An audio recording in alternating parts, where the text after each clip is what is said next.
Bio!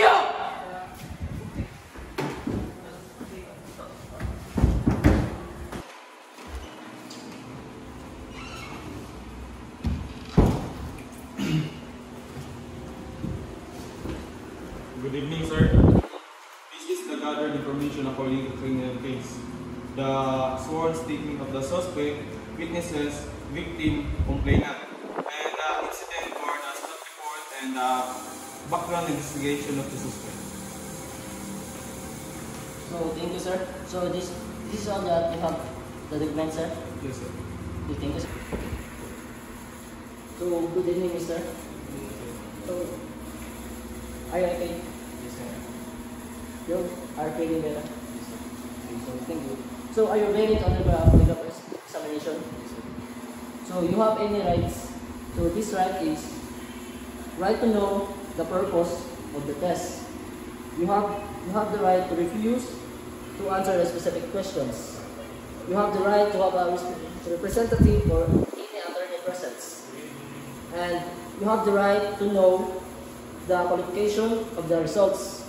And you have the right to review and challenge the test results. And you have the right to confidentially or test results. And you have the right to be free from coercion or intimidation. Do you know that you are involved in this case? Yes, sir. Do you understand? Yes, sir. So you have the right to remain silent. Anything you say will be used against you. Yes, sir.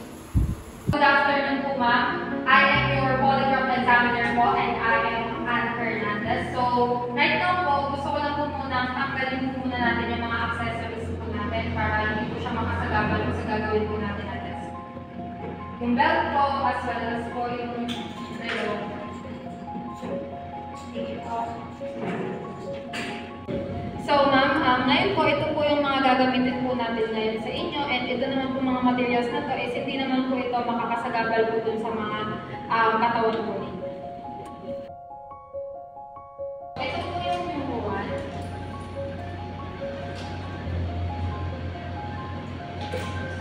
So, ma'am, okay lang po pataas po ng kamay para po ikapit po natin.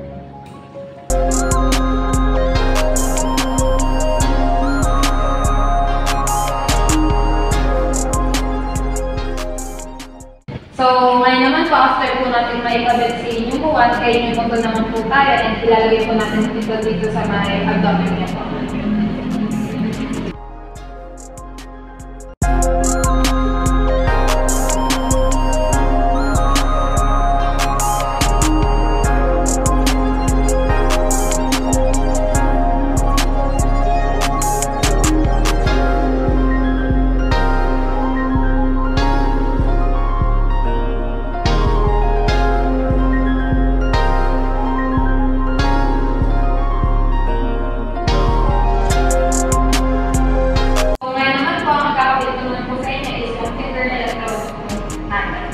So, magpunta po pong malaman kung saan po yung non-dominant hand po dito.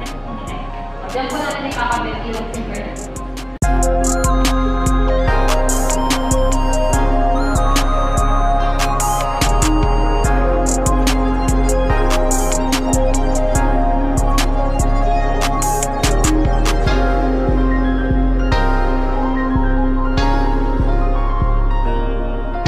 So, ngayon naman po, isang ikakabit ko naman po sa inyo is yung arm cup po.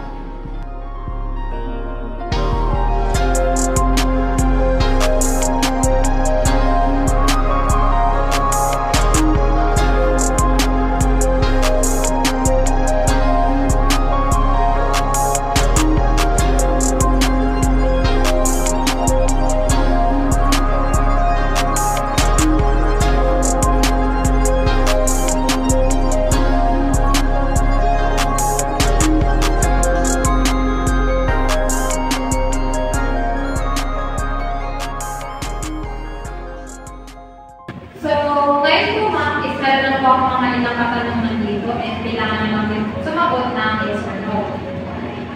So, start na po tayo. So, is your name Stephanie Shane Miranda? Yes. Is today is Wednesday? Yes. are you aware that a mobile phone was stolen from Mr. Abweg? No. Have you ever lied when answering any of my questions? No. Between the age of 13 to 18, did you steal anything from your parents? No. Did you take the missing mobile phone of Mr. Abweg's bag? No. Have you ever told a lie? No. Were you present at the school canteen when the theft occurred? Yes. Once again, is your name is Stephanie Shane Miranda? Yes.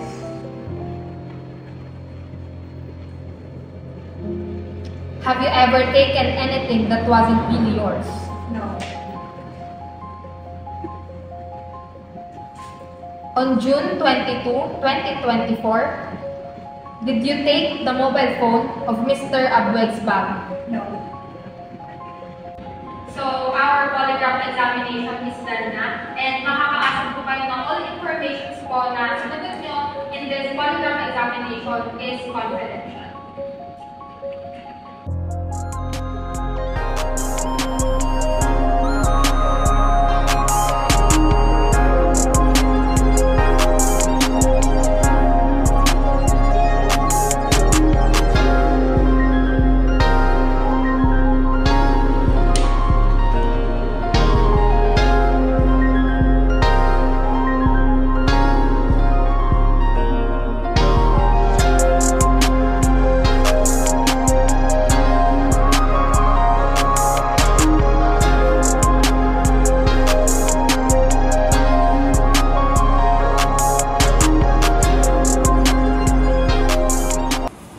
We are done with polygraph test, and it showed that you lie in the most aspect, especially in those regarding the murder case.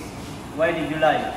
Are you guilty of the consequences of your action? And you know things are more difficult for you if you keep on denying. These are testimonies that link against you. Buhat na natin ang mga crime sir kay sabi ko na sa mga asawa sir. Mo to may patay na ito siya. Ano to?